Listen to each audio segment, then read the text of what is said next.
This week on Africa Weekly, we begin in Kericho, Kenya, where the colonial past is catching up with the present. Lawyers are representing more than 100,000 people who have filed an official complaint against the UK government for the British land grab, which started in the early 1900s. Then we head to the Democratic Republic of Congo, where conflict between wildlife rangers and members of the Pygmy ethnic group is taking its toll on the already endangered Eastern Lowland gorillas. But first, let's take a look at the stories that made the headlines this week.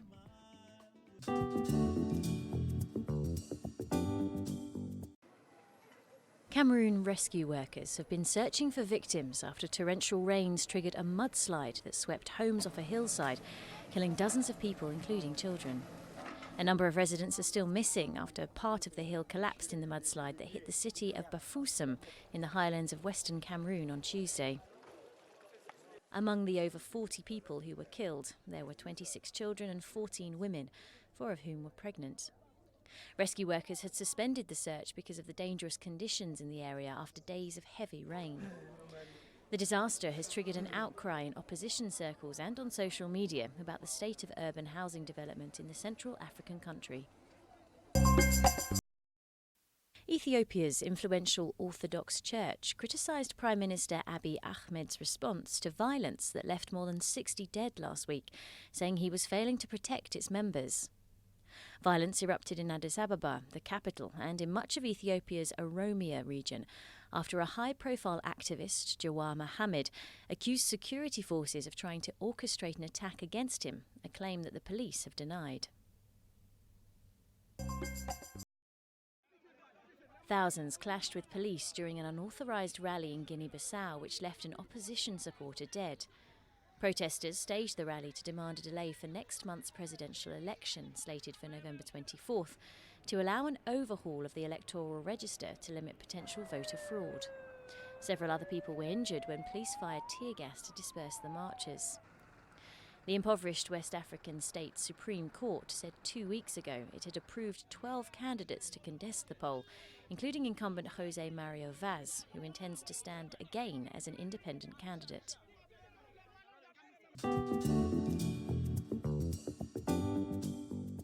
A powerful climate phenomenon in the Indian Ocean, stronger than any seen in years, is unleashing destructive rains and flooding across East Africa. Rising waters have wiped out livestock and destroyed harvests in swathes of the eastern region, still reeling from severe drought. The worst flooding in 2 decades in the Central African Republic has left at least 28,000 people homeless. Torrential rains have pounded the country for several days, causing the Ubangi River and its tributaries to overflow. Meanwhile, violent downpours in October displaced tens of thousands of people in Somalia, where workers with the Somalia Red Crescent in Mogadishu reported that 5 people had died in the floods. And in Kenya, people are fleeing their homes, with some people in the border town of Moyale reportedly crossing into Ethiopia.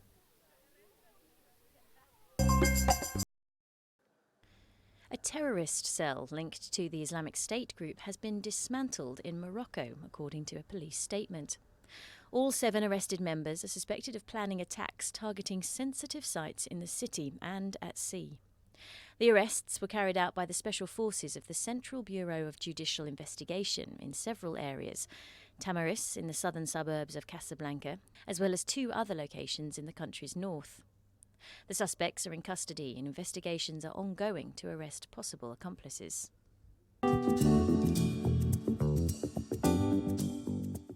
Kibore Cheriot was only 10 years old when British colonisers violently expelled his family from ancestral lands in Kenya's lush tea-growing Western Highlands.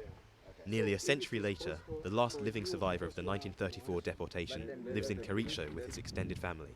The 94-year-old still bristles at the memory, recalling the suffering as his community was marched to a distant, unfamiliar place. The area was infested by venomous snakes and some other insects. When they would bite you, your body would swell due to the venom or poison. The British land grab started in the early 1900s and continued until Kenya's independence in 1963. Today, Kericho boasts some of Kenya's most profitable agricultural land, but traditional owners say they reap none of the benefits. The land is largely owned by multinational giants such as Unilever, which sources tea from Kericho for its best-selling brands like Lipton. The people who are chased away from tea soil is the Kipsigis community.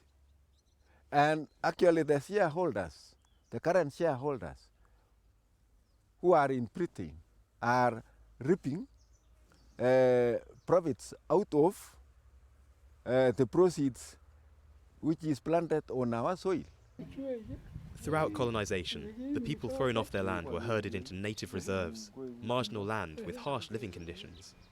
Legal experts have argued that under international law, the UK is responsible for the atrocities perpetrated against the Kipsigis and Talai. The victims want a formal apology and reparations for the seizure of their homeland, land which over decades was taken by force and reallocated to white settlers, who turned the fertile soil into tea plantations. I am so angry because we were very rich people.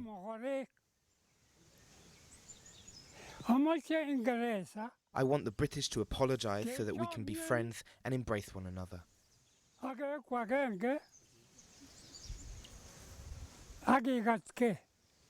British and Kenyan lawyers will visit Kericho this week. They represent more than 100,000 victims who have filed an official complaint against the UK government at the United Nations. Recently, the UK has faced a slew of compensation claims from former colonies, including Kenya. Justice campaigners have found motivation in the success of previous claims. In 2013, the UK apologised for a crackdown against the 1950s Mau Mau uprising in Kenya and paid out reparations.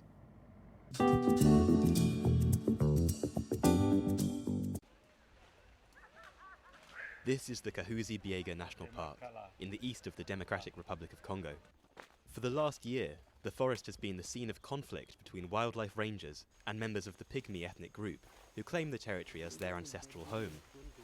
But the biggest victims of this conflict could be the endangered Eastern Lowland gorillas, who also call this park their home. The Pygmy people have been destroying the park through logging, coal production, sawmilling, and even mineral extraction. These activities are incompatible with conservation. They are activities which destroy the gorilla's natural habitat.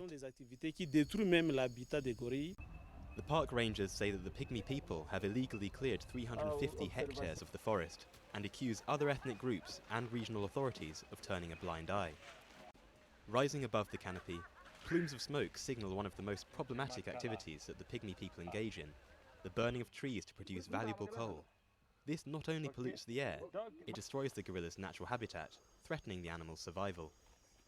In a conflict which has seen 3 deaths since the beginning of the year, the rangers are keen to spread their message. I told them these illegal activities in the park are over. Now they're supposed to pass on the message to all other groups that can be found in the national park. The Pygmy people returned to the area in 2018 after being removed in the 1970s when the park was in expansion. But the park is at risk and finds itself on UNESCO's World Heritage in Danger list. They say that they were expelled from Kahuzi-Biega National Park 48 years ago. They say that if the state does not end up giving them land, they will not leave this territory. Peace talks are underway to put an end to the conflict, with participants engaging in a tricky balancing act of ensuring that the rights of the Pygmy people are respected, while the natural habitat of prized local wildlife is left intact.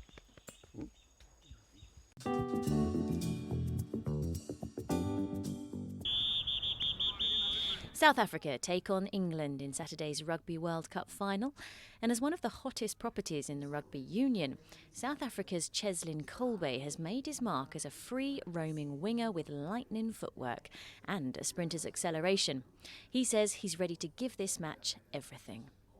Yeah, as I said, I'm really confident. I'll always give my 100%. I'll never go on the field when I'm not 100% because that's just being selfish. I think as a player. England and South Africa face off in the Japanese city of Yokohama. That's all from us at Africa Weekly. Until next week.